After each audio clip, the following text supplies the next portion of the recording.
How to clear rows in color block jam. In this video I'm going to show you how you can easily clear the rows and different columns too.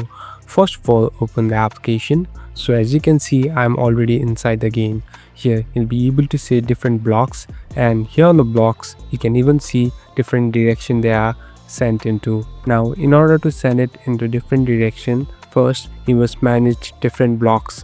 Here you can see this red block that is directing forward. So here you can simply drag it and simply let it out. So you can do this for everything. So you must make sure in which direction they are set, and accordingly you can send them out and easily win the game and move forward in the level. Thank you for watching this video. I hope this video will help you.